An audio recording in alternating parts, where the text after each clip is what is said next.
And we're back. I had Monday off, and after having Monday off I was like, okay, I've had 3 days of not making any videos here. Let's get making some videos again. So we're back at it, and you know, obviously I enjoy doing it, and after 3 days I was like, we need to get some stock market videos going again. So we'll get started, and today I'm going to talk about the 4 biggest risks that I see to the stock market going forward into 2022. Probably going to do a few videos talking about 2022, some stocks that I see happening, the stock market in 2022 and everything like that. So you might see a few of these going forward in the next kind of couple of weeks. But here are the 4 biggest risks that I see affecting my investments and stocks in the stock market going forward. Now, there is probably a few more that people say, oh, you could put this one on the list, but personally for me, these are the 4 standout ones. So we're going to take a look. So number 1 is the CV. So we still have to use code names in 2022 so we don't get demonetized on YouTube. Crazy, isn't it? But hey, but yeah, we're going to talk about the CV situation. I'm sure you know what I'm kind of talking about here. This is probably one of the biggest risks going into 2022, because if we're all being honest, when we went back, if we go back to March 2020, if someone said to you that by the time you went to 2022, we're still going to be talking about this, and it's actually probably going to be, with the rate of infections that's happening, it's probably even higher than what it was previously. Now, I'm not going to get too much into that topic because it's a very sensitive topic, and I know a few people have different opinions about it, but I think everyone can agree it hasn't gone away. And by the time we got to this point, a lot of us thought it was going to kind of move away. And the big thing is what happens going forward with the likes of, you know, variants, especially the variant that we have at the moment. How much is that going to continue to affect a lot of companies? And while it's around here and affecting them sort of companies, we're in a little bit of an awkward situation, because we had the sort of stocks that have benefited. Well, we've had the stocks that haven't benefited from the CV situation, your likes of Carnival Cruise, Delta Airlines, anything airline related, anything cruise line, anything travel related. I mean, look at Walt Disney. Anything that is in the travel kind of related business, or anything that basically needs people to go places, even a lot of high street stores. A lot of high street stores haven't even still had a full year of like operation, basically, back at the peaks. And with that in consideration, a lot of these stocks, you kind of started thinking, well, by the time we probably get into 2022, they're probably going to have back to normal and everything will be okay.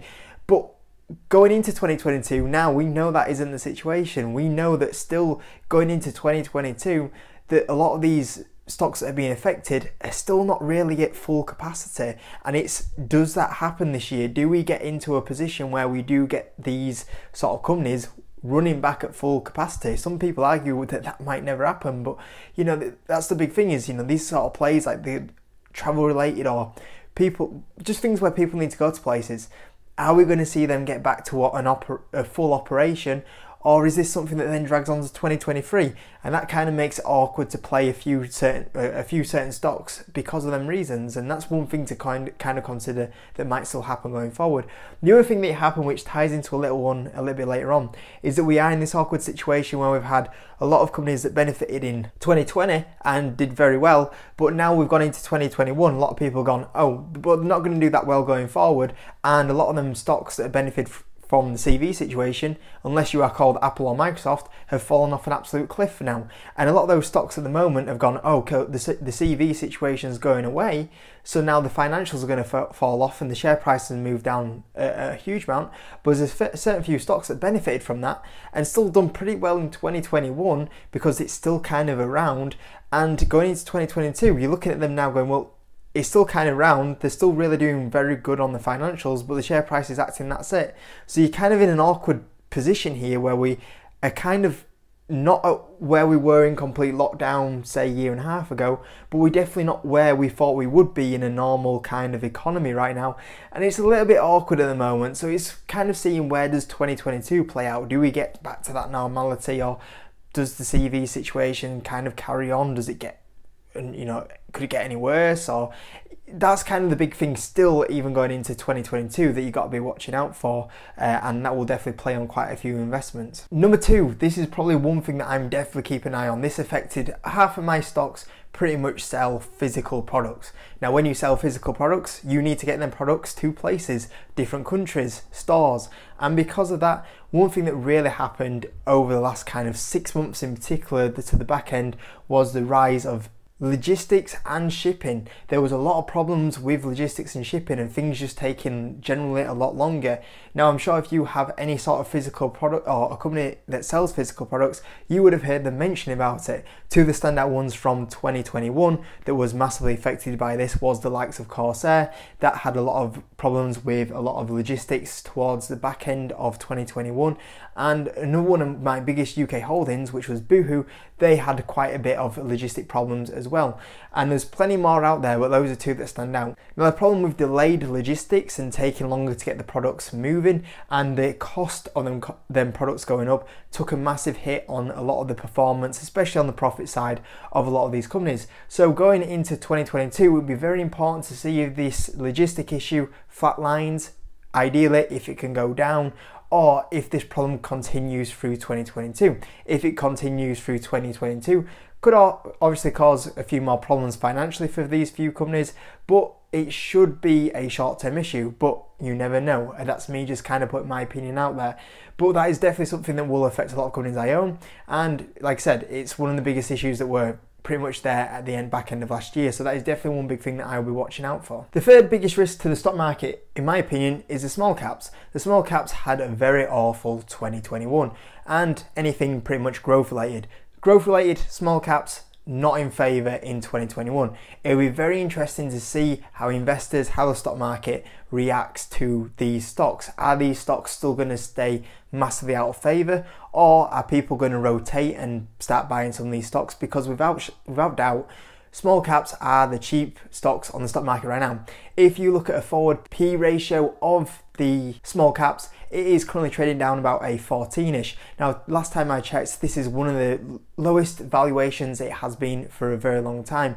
And even when you look just at the small caps, there's plenty of individual stocks that you probably own, and you know which stocks I'm talking about here, that have had an awful 2021. A lot of small caps that are being absolutely burnt, and it will be very interesting to see if this is a trend that continues into 2022, or if we break this and we do rotate into small caps. At some point it will happen. At some point the money will rotate into small caps as investors look and go, look at that valuation small caps is at, we need to start buying them, look how cheap they are. And what will eventually happen is we will see the likes of small caps then start rotating, them valuations will start moving up in the right direction, and when they start moving up, you'll see the small caps in general, the whole market lift. So it'll be interesting to see if that happens this year and if they come back in favour. I know a few people said that these stocks were the worst performing stocks, so a few people were using them for tax harvesting reasons, and that's why they had in particular a pretty awful last 2 months to the year. That's another big claim that's been put out there. I'm not really touched on that because I don't want to kind of, I personally don't know the decisions that people are making, so that would me kind of be speculating, I guess, on a few things and when a rotation will happen. I generally don't know when a rotation will happen, but I will be interested to see if this does at some point start picking up. And number 4 is big tech. Big tech has been the driver in the stock market through 2021. 2021, if you look at the indexes, looks like a very fantastic year. And if you have any of the big tech, like the likes of Microsoft, Facebook, it's been a pretty good year. Now the big tech controls a lot of the indexes because the big tech has gone on an absolute crazy run this year. If you look at Apple, Nvidia, Microsoft, all them stocks have gone on a crazy run. It's lifted the indexes up a huge amount. Now when you dig into them companies that have been lifting a lot of these indexes up and the big tech, what you'll see quite common with a lot of these stocks is they are trading at very high valuations. Valuations have expanded a huge amount past what they historically trade at. Now going into 2022, it will be very interesting to see how big tech copes with this. Now they are at valuations they have never been at before. Are we going to see big tech carry on pushing them valuations higher and higher? Or will we have big tech potentially consolidate for a little bit? Or will big tech start pulling back down to historic valuations? That will be the big thing in 2022. And depending on what will happen there, it'll be also very interesting to see how the rest of the market takes that. And if big tech was to sell off, it'll be very interesting to see how the market reacts to that. If big tech was to sell off, would that pull the whole market down? Or would people look at big tech and go, okay, this has been where the safe money has been in the last kind of few months.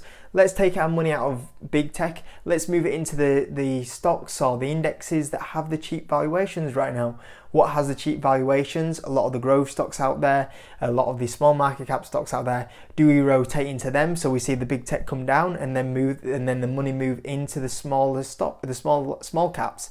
That'll be very interesting to see. So that's probably the two kind of big things that I'm really especially looking at, and how that reacts, because at some point it will have to happen. So we'll see how that develops throughout the year. So those are 4 really big things that I'm looking for. All of these big things here do affect every single position in my stock market portfolio. I know a few people will say, oh, you could put this on this list, and potentially there's a few more that I could have added onto this list, but I feel like in particular, these will be the 4 that will drive a lot of the returns going forward into the stock market and into my portfolio. So we'll see how they develop going forward. But yeah, thought I'd share that with you and just make you aware as well. This is probably a few things that could affect your portfolio as well. So yeah, hope you enjoyed it, and I'll see you on the next video.